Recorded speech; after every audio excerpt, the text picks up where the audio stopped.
Silene Lima, tá? A professora Silene Lima, ela é professora do ICB, ela vai falar um pouquinho da trajetória dela. A gente já se conhece há uns 20 anos, né, mais ou menos, mas eu quero dizer para vocês que efetivamente nós somos prodígios, nós nos conhecemos na maternidade, porque nós somos jovens ainda, né, pelo menos jovens de espírito, e a ideia é trazer hoje a gente fazer um pouco desse trocadilho eu e ela. No primeiro momento ela vai falar sobre epilepsia e eu vou deixar ela se apresentar e apresentar o trabalho dela, e no segundo momento eu vou falar quais os impactos diretos disso na aprendizagem. Tá? Esse material é por isso que a gente está tendo todo esse cuidado e todo esse trabalho, porque tudo que é feito dessa forma acaba gerando alguns contratempos. Ele vai ser gravado, editado e posteriormente colocado no YouTube para que outras pessoas possam ter acesso, tá certo? Ao longo da nossa palestra a gente vai fazer uns sorteios para deixar vocês animados e motivados. Afinal de contas, o cérebro ele adora, né, ser presenteado. Bom, sem mais delongas, vou deixar com a professora Silene a começo da nossa conversa. Tá bom, professora? Obrigada, bom dia.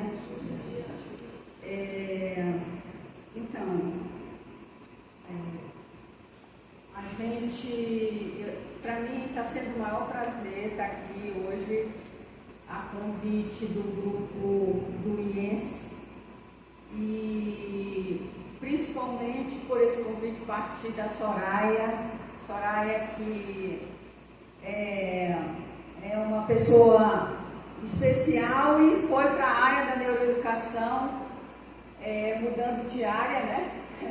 A gente começou junto na neurociência da visão e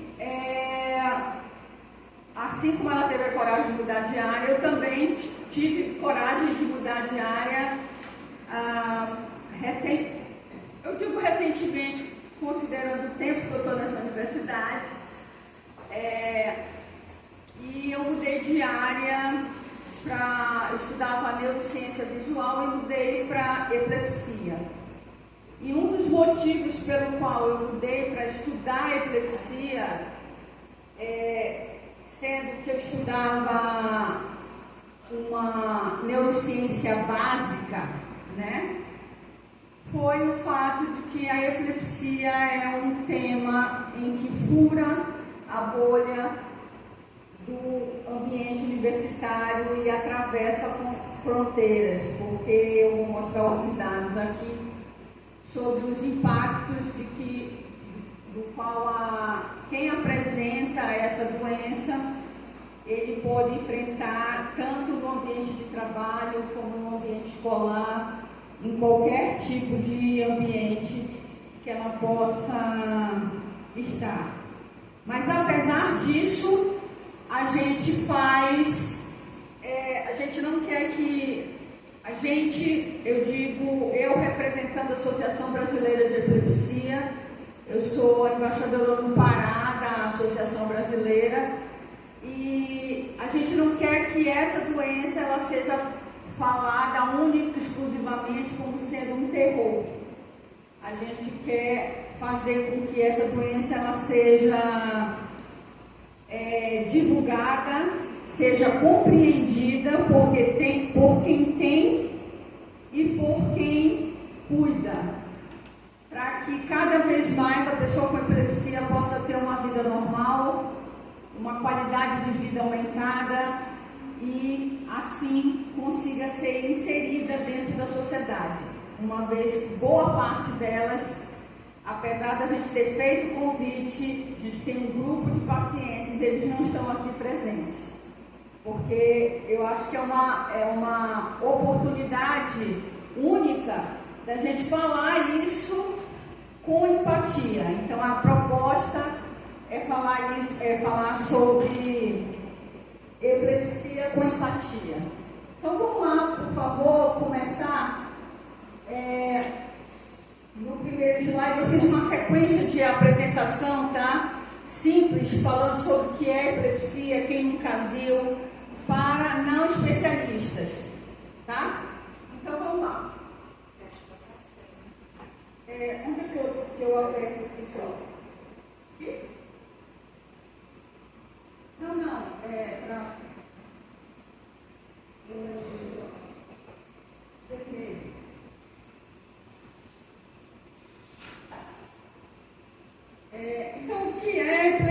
epilepsia, né? Essa é a primeira pergunta que tem que ver, que a gente tem que se perguntar. E aí eu começo, antes de responder o que é epilepsia, eu começo com esses números. A epilepsia é a segunda doença neurológica mais comum atrás do AVC, do acidente vascular cerebral. Quem sabia disso? Quase ninguém, né? Então, os números são alarmantes. Existem pessoas com epilepsia mais frequentes, pode estar sentado do nosso lado e a gente não saber que existe. Mas, por definição, o que é uma epilepsia? Ela é uma... Onde que eu aperto o vermelhinho assim? Problemas técnicos. É uma predisposição permanente para gerar crises epiléticas espontâneas e recorrentes. Tá? Eu vou falar o que é crise epilética, vou falar tudinho. E ela, por gerar crises no circuito neuronal, ela tem consequências neurobiológicas, cognitivas, psicológicas e sociais. Então, a epilepsia, ela é caracterizada pela presença de crises epiléticas, que são ocorrências transitórias de sinais e sintomas por descargas elétricas dentro do nosso circuito neural. Nosso cérebro, ele funciona literalmente por uma rede de neurônios conectados e um desses neurônios, uma área desses neurônios dá literalmente um curto-circuito. Ele começa a dar um curto-circuito, falando de maneira bem geral, e esse curto-circuito se propaga. Ele se propaga localmente, ou um dos hemisférios, ou ele se propaga dos dois lados. Ok?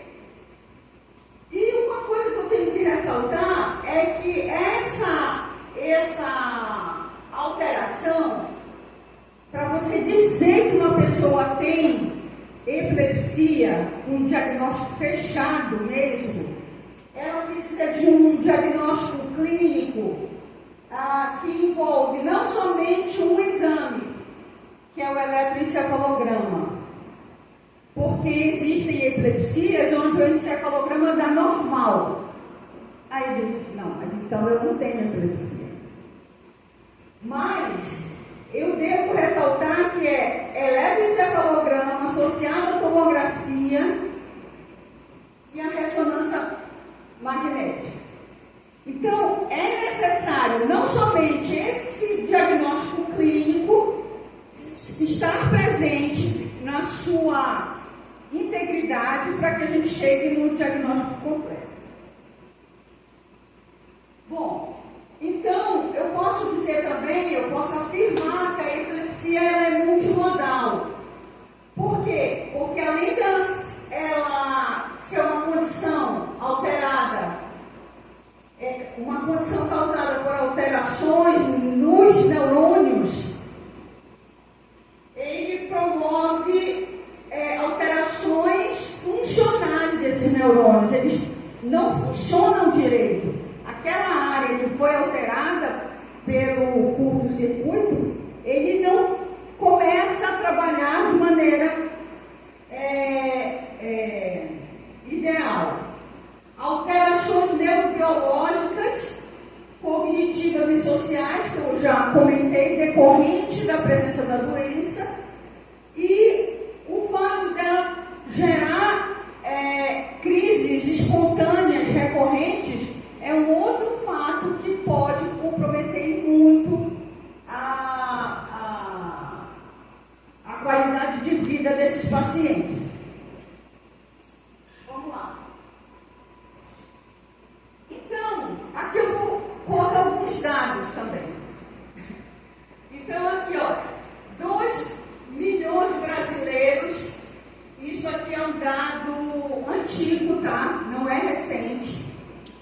um dado de 2016, quando eu comecei a estudar epilepsia.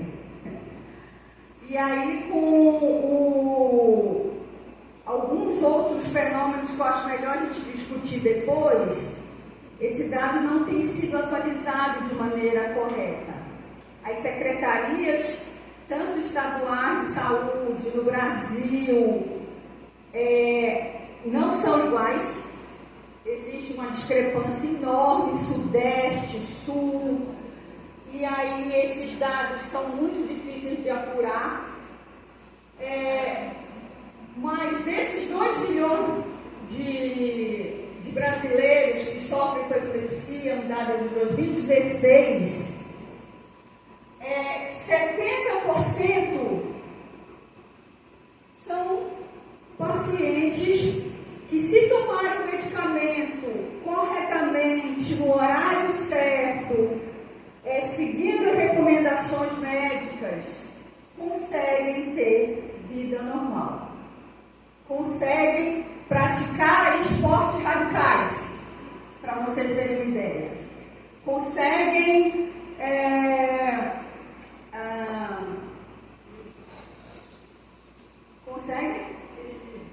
conseguem dirigir. Se você tem uma epilepsia controlada por 2 anos, você recebe a habilitação, você está apto pela sua equipe médica a dirigir. Mas aí tem um outro ponto. Muita gente não gosta de dizer lá no exame que tem epilepsia. Muita gente no trabalho, que é uma das coisas que a gente vai falar aqui, os dados do trabalho, quando diz assim, você tem alguma doença neurológica pré-existente? Aí a pessoa diz, eu vou perder o trabalho, né? Não tem. Então, essa omissão dessa informação, ela pode levar a perigos de vida para o paciente que está com epilepsia. Por quê? Porque ele diz assim, agora eu estou trabalhando, vou diminuir o meu remédio, estou me sentindo super bem, fui inserido na sociedade, e aí ele é colocado num trabalho altamente perigoso. Então ele é lá engenheiro civil, está lá nas alturas, tem uma crise. É isso que eu estou falando. Ou ele está dirigindo, eu estou super bem, não vou tomar mais remédio, sofre um acidente de carro. Então, essas informações, elas precisam ser colocadas dentro do formulário lá de admissão. Tá? Bom, então 70% estão nessa característica. E os outros 30%, de 25% a 30%, o que acontece com eles? Mesmo com os medicamentos sendo tomados de maneira regular, esses pacientes ainda têm crises de epilepsia. É a chamada epilepsia refratária a medicamentos. É possível proporcionar a eles uma melhor qualidade de vida? Existem 3 procedimentos onde o paciente que tem epilepsia grave, tá? 30% só, podem ter uma melhor qualidade de vida. Quando eles são submetidos à cirurgia para epilepsia, existe cirurgia para epilepsia, tá? Quando neles são colocados um dispositivo dentro da superfície extracortical e controla a atividade neuronal, então sim, é outra possibilidade. Então, quando ele vai ter a crise, o dispositivo liga e ele não tem mais a crise. E o restante aqui é quando a epilepsia nesses dois casos, predominantemente, ela é controlada. E o outro é quando a epilepsia não existe. A pessoa tem crises, mas é de origem psicológica. Não tem nada na eletrocefalograma, não tem nada na tomografia. Então, são tipos de manifestações que a gente pode dizer que são aquelas refratárias a medicamentos. Então, uma pessoa que está tendo uma crise psicogênica, que a gente diz, ela vai ter a crise psicogênica mesmo tomando remédio porque ela quer chamar atenção. Ela não tem a crise. Né? Então, vamos lá. Aqui está muito pequeno por causa da projeção, eu acho. Você consegue aumentar, não? Dá um zoom.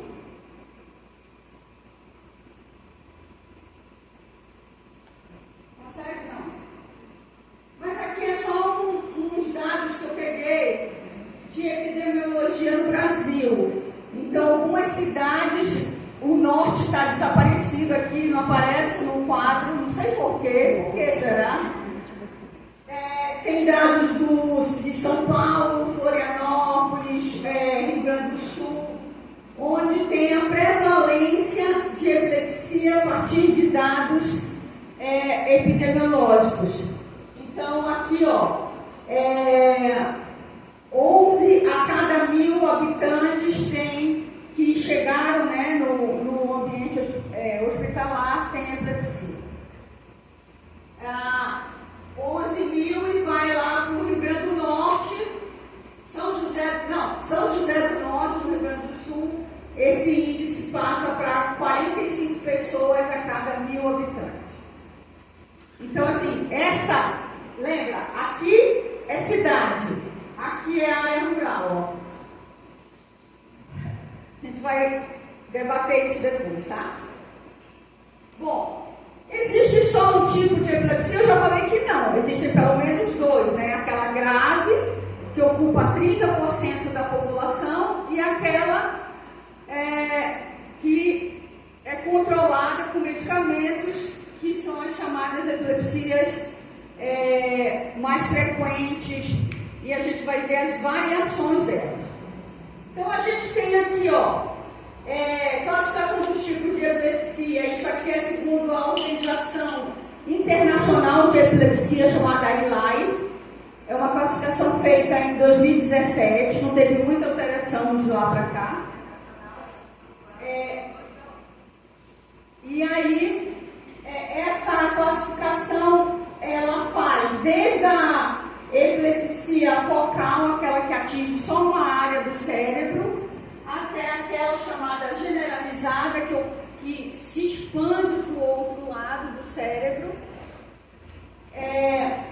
Generalizada e focal, ela começa com uma crise focal e se espalha para o outro lado e generaliza, como a gente diz, e aquela epilepsia desconhecida, tá?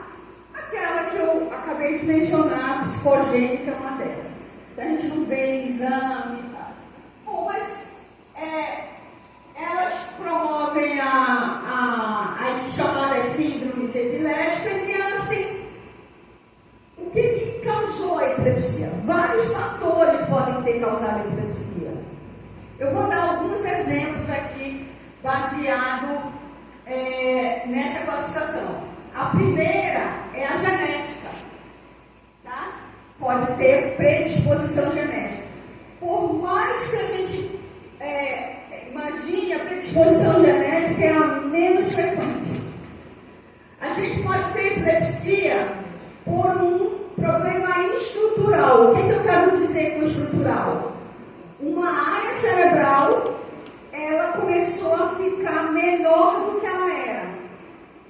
Nós temos dois lados iguais, o hemisfério esquerdo é igual ao lado direito, entretanto, uma região específica do meu cérebro começou a ficar diminuindo por algum problema. Pode ser aparecimento de um tumor cerebral, pode ser até tumor cerebral benigno, isso dele foram desenvolvidos por causa de um tumor benigno no cérebro, e ele promove a retração dessa área. Outro, metabólicas, aquelas doenças raras, né? Síndrome de Dravet, síndrome de Rett, são algumas epilepsias que são alguns casos de doenças raras metabólicas que desenvolvem epilepsia também. 3 outros casos aqui que não dá para ler, mas são traumas. Não é um trauma psicológico, tá? Eu estou dirigindo a minha moto e estou sem capacete, viu, Valdete? Estou sem capacete, coisa rara aqui em Belém, né? Quase não se vê gente usar capacete. E aí eu sofri um acidente. Esse acidente, se promove um trauma crânioencefálico, ele promove uma área lesional dentro do cérebro e no futuro ele pode causar epilepsia, ou seja, ele pode causar um dano permanente, tá? Outra, anóxia, que é a falta de oxigênio durante o nascimento, ok? A falta de oxigênio logo durante o nascimento, geralmente em partos prematuros, pode causar epilepsia. A criança nasce, se desenvolve, tudo perfeito, ela não tem epilepsia logo no início, ela só vai se desenvolver na puberdade. De repente, na puberdade, aquela criança que sofreu anóxia, ela tem epilepsia. Por que demora tanto para se manifestar? Porque o nosso cérebro, durante a fase precoce, durante o período de desenvolvimento, é plástico, ele consegue se moldar. Mas quando ele sofreu essa ausência de oxigênio, suprimento de neurônio, suprimento de alimentação para o neurônio, ele pode causar um dano que pode se tornar irreversível no futuro. Tá? E o outro que eu queria ressaltar é a crise febril. Crise febril, a febre é um diagnóstico de algum processo inflamatório, infeccioso no nosso corpo. Crise febril na infância, ela tem uma alta predisposição para ter epilepsia no futuro, tá? Então, o acompanhamento, após o diagnóstico, o acompanhamento da história do paciente antes é muito importante para que a gente feche esse diagnóstico. Então, aqui é só um exemplo de um cérebro sem epilepsia. Aqui o eletroencefalograma normal. Aqui uma crise parcial, então sofreu uma lesão por cada um desses motivos que eu acabei de mostrar. Alterou esse eletroencefalograma. E aqui é um de epilepsia generalizada, aquele que se propaga por 2 lados do cérebro. Tá? E sim, existem vários tipos de epilepsia, eu quero ressaltar isso, que não é só a focal e a generalizada, mas que a gente só chega ao diagnóstico de epilepsia quando tem essas alterações, tanto no eletroencefalograma como também nos outros exames de imagem. E aí, foi feita uma pergunta, alguém já presenciou, eu coloquei aqui de propósito, tá? Para provocar discussão depois, eu coloquei, alguém já presenciou um ataque epilético? 66% nunca viram. Aqui na sala alguém já viu? Já? Eita! 84% já viram. Acho que vocês estão fugindo da média. Vocês estão aqui que já viram. Bom, e aí eu coloquei provocativamente ataque, que aí eu queria chamar a atenção.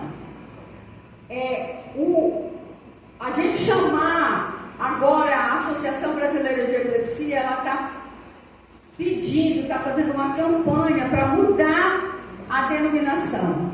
Ninguém sofre ataque, a gente sofre uma crise, tá? Então, por isso que eu coloquei aqui, ó, crise de epilepsia. Então, quem está aqui na sala, quem é professor, quem é estudante, está fazendo esse trabalho de conscientização, não pode dizer que a pessoa teve um ataque. Isso é preconceituoso, isso gera estigma, e cada vez mais os nossos pacientes que a gente queria que estivesse aqui não vão estar, porque eles se sentem muito estigmatizados. E quem já viu uma crise de epilepsia, ela vai entender essa figura. Essa figura mostra uma crise de epilepsia. A crise de epilepsia ela não começa do nada, tá? A pessoa que vai ter a crise, ela sente que vai ter a crise. Ela sente por alterações no batimento cardíaco, se altera. Ela sente uma dor, como se ela tivesse uma constipação intestinal. Ela sente um tremor, ela sente uma dor de cabeça. E são sintomas pré-crise. A pessoa que vai ter uma crise convulsiva, ela sente. Por isso que é importante a pessoa falar e procurar um lugar para se proteger. Se ela estiver num lugar, ela cutuca o amigo, né? E diz assim: calma, me leva para um lugar que eu possa ter essa crise, ou só, dependendo do grau de amizade, só de olhar, diz assim, me segura, né? E assim, por isso que é importante a essa comunicação, a essa divulgação. Então, existem sinais que o paciente sente, que são chamadas auras, tá? São sinais fisiológicos mesmo. Aumento do batimento cardíaco e esses sintomas que eu já relatei. Bom, e aí quem já viu uma crise generalizada, tônico-clônica, por que ela recebe esse nome? Porque ela tem contrações, essas contrações elas vão aumentando, a expressão muda e ela perde o equilíbrio e cai. Tá? Então, quem já viu, nunca esquece. Quem já viu, nunca esquece de uma crise. E aí, o que fazer? Né? Então, a Associação Brasileira de Epilepsia propôs esse protocolo aqui chamado Calma. Calma para quem está socorrendo, porque a pessoa que tem crise não vai ter calma, ela não controla isso. Como eu falei lá no início, é um curto-circuito que dá literalmente. Ela pode ou não ter perda de consciência, mas quando ela é uma crise complexa, a pessoa perde a consciência por frações de segundo. Então, o que esse protocolo Calma diz? Primeiro, C é calma pelas iniciais. C de coloque a pessoa de lado, né? Não deixe a pessoa com a cabeça para cima. Coloque ela de lado para ela não sufocar com a saliva que vai sair. A é de apoie a cabeça da pessoa. Como as crises são incontroladas,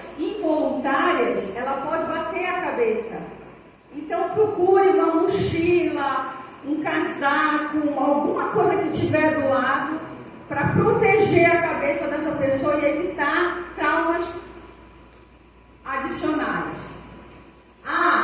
Localize objetos que possam machucar. De repente ela está com um óculos, está com gravata, né? Se a pessoa usar gravata, está com alguma coisa que está obstruindo, vamos liberar essa área para protegê-la.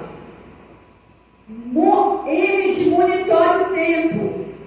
A crise de epilepsia, ela dura em torno de 5 segundos, no máximo. Parece uma eternidade, mas ela dura em torno de 15 segundos. De 15 segundos até 5 minutos. Se por acaso passar 5 minutos, a pessoa ainda estiver, você pega e chama o SAMU. Porque essa crise ela é recorrente e ela pode estar levando perigo de vida ao paciente que está tendo a crise. Tá? De 5 segundos a 5 minutos. E depois, o A, eu acho a mais importante. Acompanhe a pessoa. A pessoa não está consciente. Depois que ela tem a crise, ela fica com vergonha. Ela fica não querendo interagir com ninguém. Então acompanhe e diga, tá tudo bem. Foi só uma crise. Isso eu acho que é o que representa o que a gente da associação quer fazer, quer levar acolhimento para essas pessoas. E dizer, você não é responsável pela doença. Né? Porque as pessoas se sentem culpadas de ter a doença. Se eu tenho diabetes, eu não sou responsável por ter diabetes. Se eu tenho um problema cardíaco, eu não sou responsável pelo meu problema cardíaco. A mesma coisa a epilepsia. Mas as pessoas, pelo estigma histórico da epilepsia, que vem de anos, elas têm esse tipo de pensamento. Então, o protocolo vem aqui. Então, por exemplo, quando eu falei lá no início, né, de cuidados, quando a pessoa sabe que ela tem crise, ela tem que ter cuidado de para não sofrer acidentes desnecessários. Então, queda, fratura, trauma, acidentes automobilísticos, ela tem, mas ela não falou que tem. Então, trauma, ela pegou um emprego que ela trabalha nas alturas, mas ela tem epilepsia, só que ela não falou. Então, o risco ela trabalha como salva-vidas. E ela tem epilepsia, então ela pode ser vítima de afogamento. Tudo isso porque ela queria emprego, mas que pode levar a um risco de vida. Então, dentro da associação, a gente criou um grupo que eu faço parte também, que é um projeto chamado Amigos Antimortalidade de Epilepsia. É um projeto que mostra que existe a possibilidade de um indivíduo com epilepsia que não está muito informado sobre um tema relevante que a gente está discutindo aqui, pode ter morte súbita. E a gente pode ter morte súbita saindo daqui. Mas para a pessoa com epilepsia, isso é um adicional psicológico que deve ser trabalhado. E aí a gente criou um grupo multiprofissional que está trabalhando esses pacientes. Pessoas que perderam por morte súbita, pessoas com epilepsia e tentam dar um acompanhamento psicológico. O que mais? Bom, aí, só para finalizar essa parte, eu queria mostrar rapidamente alguns outros tipos daqueles 70% numérico de pessoas que não tem somente a crise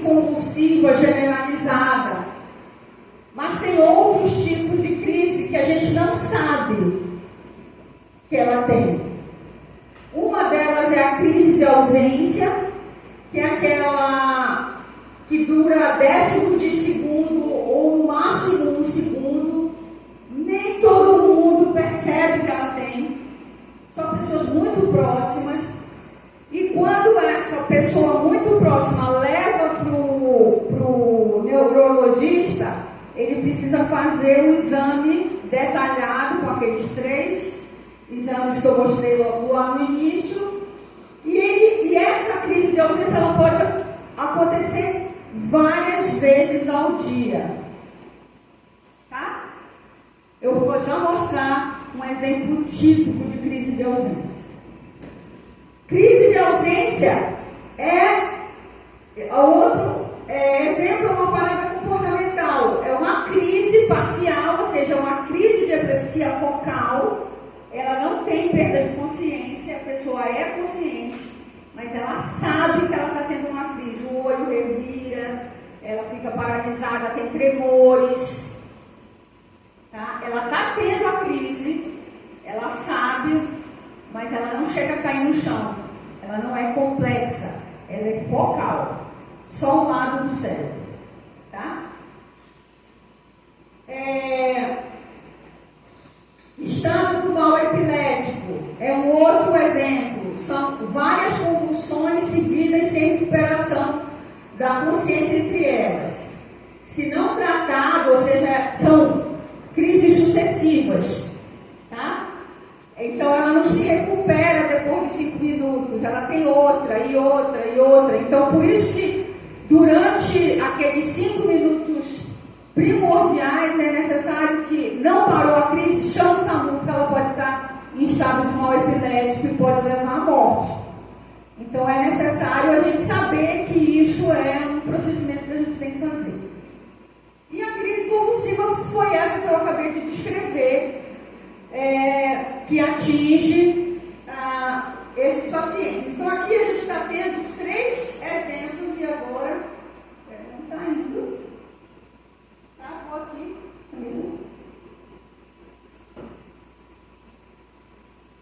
Internet, né? Tem como pegar o arquivo?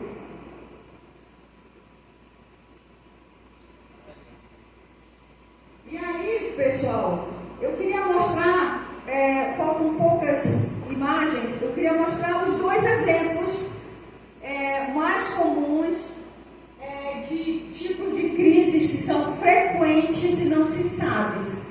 Que eu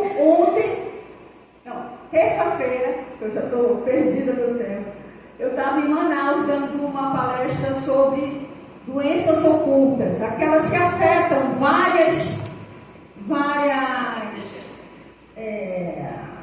padrões comportamentais do indivíduo, são doenças neurais, TDAH, autismo, e falei das epilepsias. Aí o pessoal, mas epilepsia, a gente vê a pessoa caindo no chão, não. Existem epilepsias ocultas. Crise de ausência oculta. Não, você não está não. Crise de ausência é oculta, parada comportamental é oculta, mas ela promove déficits a longo prazo. O que foi que aconteceu aí?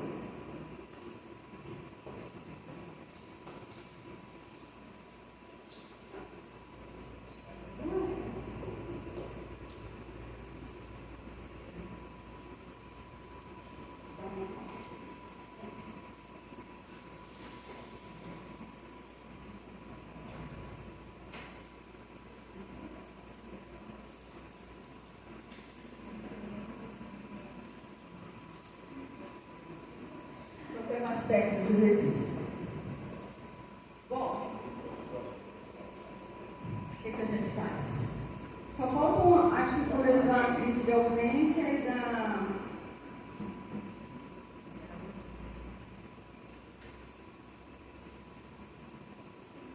Vocês têm alguma pergunta? Enquanto a gente resolve?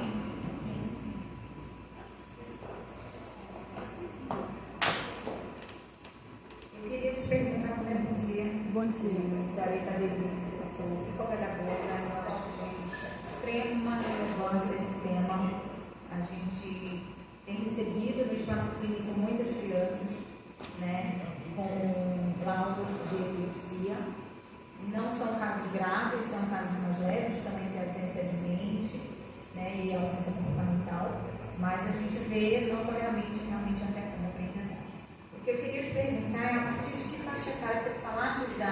adolescência, mas os meus são múltiplos.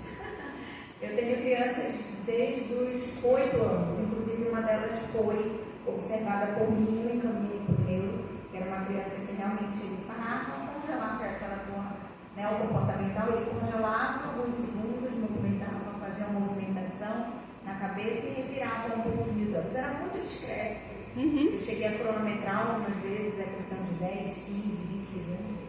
E aí tem pais médicos, e aí tem todo o estigma, né? Acho que não, é estresse, é ansiedade, diversas coisas.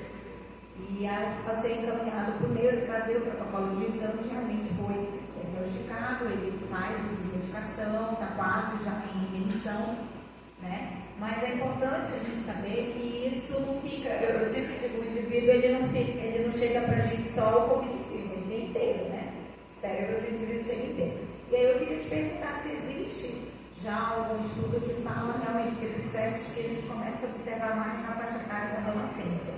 Se realmente a gente já começa a observar alguns sinais na fase infantil, né? E se realmente fica, porque ele, mais pelo menos uns 4 que eu tenho, estão repetidos, né? E se tem alguma predominância com relação a gênero?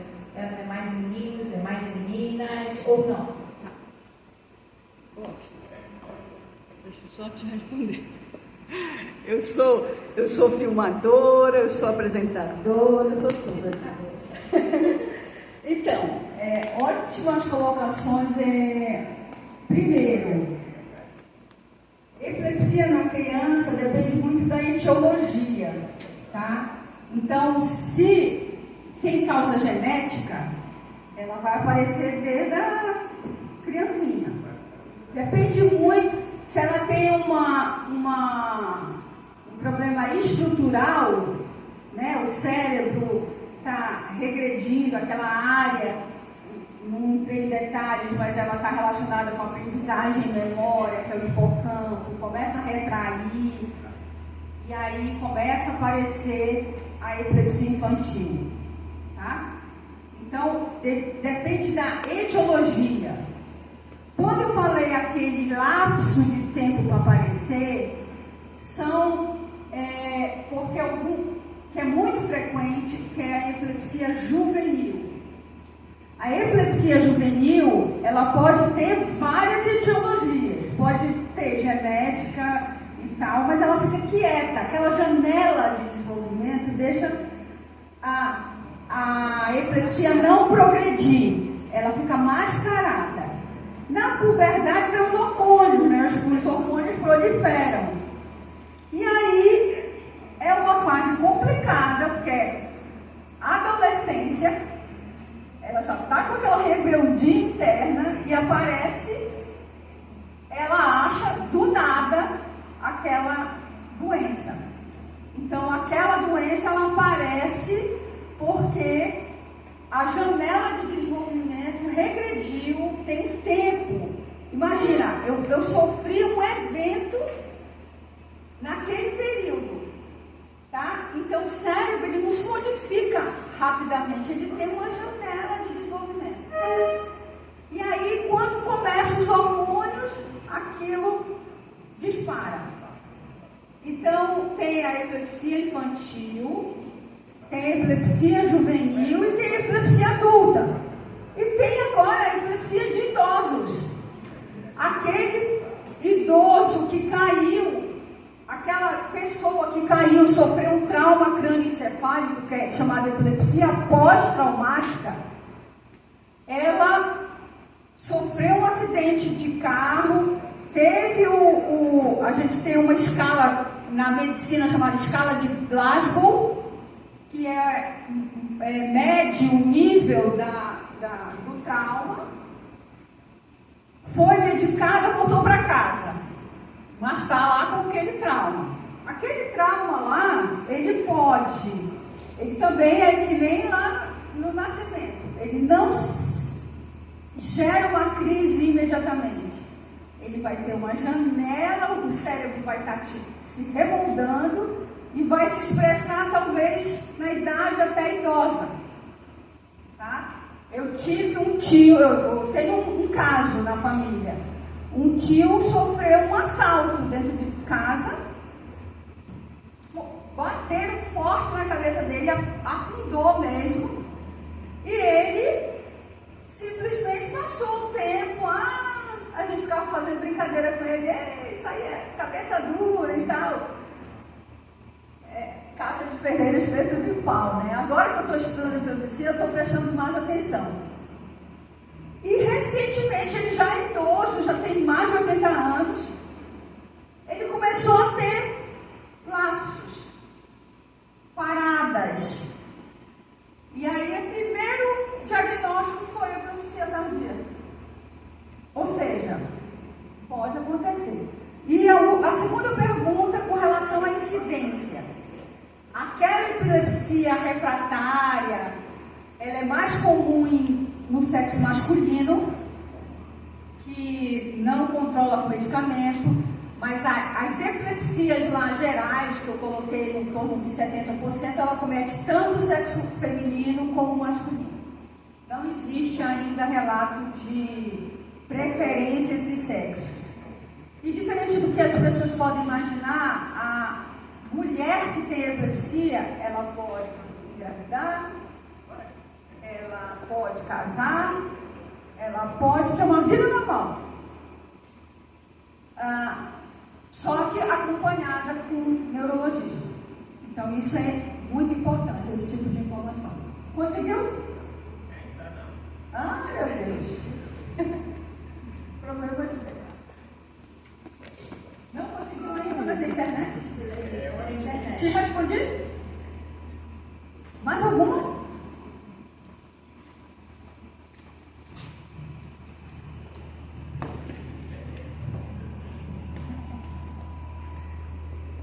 Bom dia. Como eu sou aluna de nutrição, eu queria saber se possui algum alimento fitoterápico que tem essa mesma função ou parecido do medicamento. Ótima pergunta, esses meus alunos são ótimos. Agradeço aqui a presença de vocês, tá? Existe um tipo de dieta com baixa de carboidrato. Sabe por que baixa de carboidrato? Quem consegue responder? Porque o carboidrato... quer responder. Porque o carboidrato é uma alta fonte energética para o meu cérebro. E eu estou com o cérebro altamente estimulado. Então, vamos diminuir esse índice de carboidrato, vamos dar uma dieta pobre em carboidrato, que a gente chama, não é a low carb, mas é uma chamada dieta cetogênica. Existem terapias que não substituem o remédio, mas são auxiliares na terapia medicamentosa. A nutrição, dieta cetogênica é uma delas, e a outra que é muito falada e muito estigmatizada também, que é a terapia à base de canabidiol. Tá? O canabidiol extraído, que é a parte medicinal da planta da maconha. Então, a maconha, ela tem a parte alucinógena e tem a parte terapêutica. Então, já existem óleos 90% purificados na base de canabidiol, que não curam só a epilepsia, tá? Curam não. Epilepsia não tem cura, mas auxiliam na terapia da epilepsia. Doenças, fibromialgia, outras doenças de origem crônica que podem ser ajudadas com o uso de canabidiol ou dieta. Então, gente que se adapta mais com canabidiol, mas tem que ser regulado o uso. E tem gente que se adapta com a dieta. Eu conheço casos de pessoas que a crise controlou muito, tinham 30 crises diárias, agora tem 5. Única e exclusivamente pelo uso do remédio, novamente, adicionado à dieta cetogênica. Então, Sim, dieta cetogênica ajuda muito, bastante, tá? Nutrição também.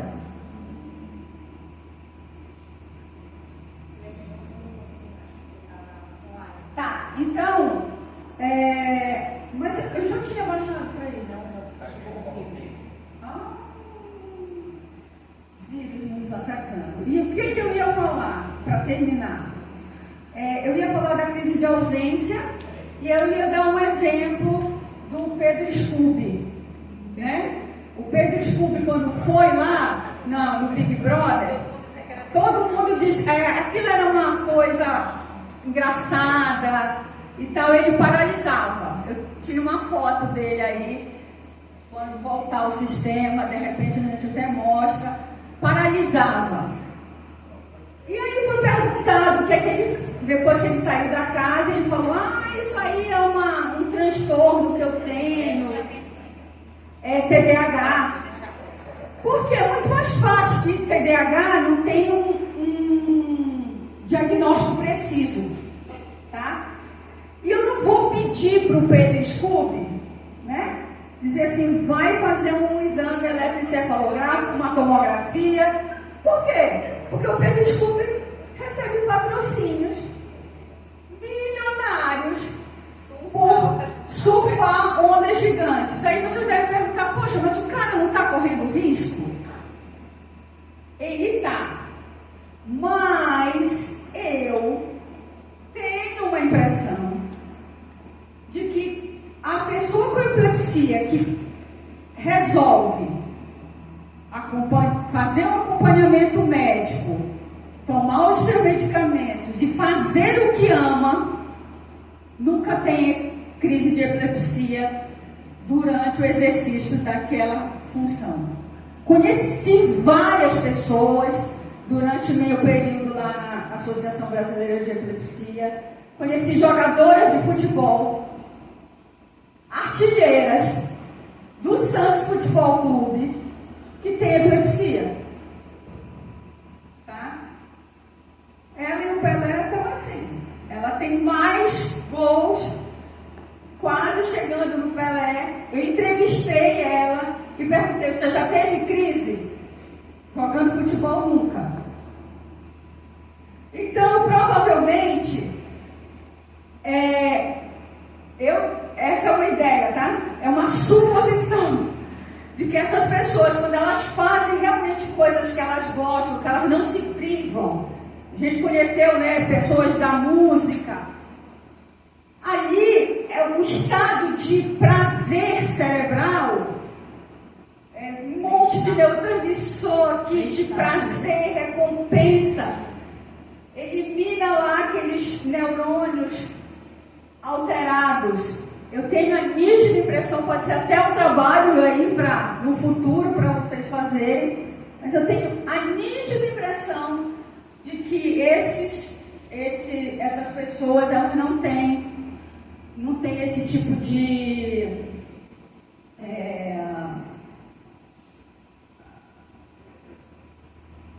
risco de ter a doença no exercício de uma profissão que ela realmente gosta.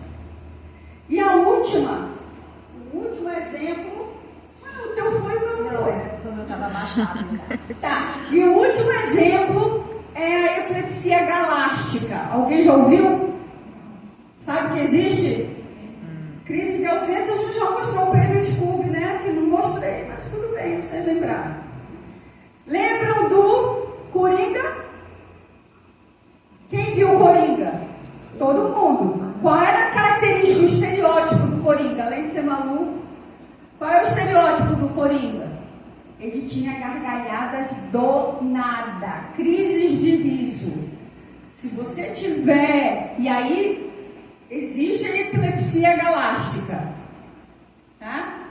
A epilepsia galástica já tem evidências, é um tumor no hipotálamo posterior de difícil cirurgia. De repente a pessoa está falando, dá uma gargalhada. Isso é o tipo de epilepsia, tá? Então, que chama epilepsia galástica. Então, são dois tipos somente, que eu estou falando da variedade epilepsias que a gente tem, invisíveis, que a gente acha que é brincadeira, é que nem um tímido, né? A pessoa é tímida, ela pode ter TDAH, mas ela não quer falar, né? Quantos autismos a gente tem agora? Aproveitando a deixa da palestra passada, quantos autismos a gente tem na idade adulta agora? Porque autismo começou a ser falado na infância e a gente vê os pais tudo com comportamento estereotipado que nem um filho. Então, está se descobrindo que é uma causa genética. A gente está olhando os pais agora, ao invés dos filhos, os pais olharem os filhos estão sendo reflexos do pai. Então, são doenças invisíveis e eu queria, o objetivo era mostrar que a epilepsia também tem essa invisibilidade, principalmente no ambiente escolar, já que a Soraya vai dar, deixa aí a continuidade, para que a gente fique não somente empático com o coleguinha que está tendo a crise, mas também que a gente compreenda de que essa causa, ela existe para que as pessoas que têm a doença sejam menos estigmatizadas na sociedade. Já basta. Então, ela já tem a doença e ela não precisa ser estigmatizada por causa disso. E, por último, essa é a última mesmo. Eu queria agradecer aqui os meus aluninhos. Eu tinha uma foto linda nossa, lá na Romaria da Acessibilidade, mas o sistema não deu. Eu queria agradecer aqui a oportunidade de estar aqui no IENSE falando sobre o tema, do ouvido de vocês, de quererem aprender, e com essa turbinha aqui eu tenho certeza que a gente vai fazer diferença e aparecer no mapa do Pará ali com levantamento. Tem muita coisa para fazer, tem levantamento nas unidades de saúde que nunca se faz, quantos fazem uso da dieta cetogênica, alguns deve ser zero índice, porque as pessoas não conhecem, então é papel de vocês mostrarem, na escola, qual é o índice. Então o papel é esse, e eu agradeço muito a oportunidade, tá bom? Obrigada.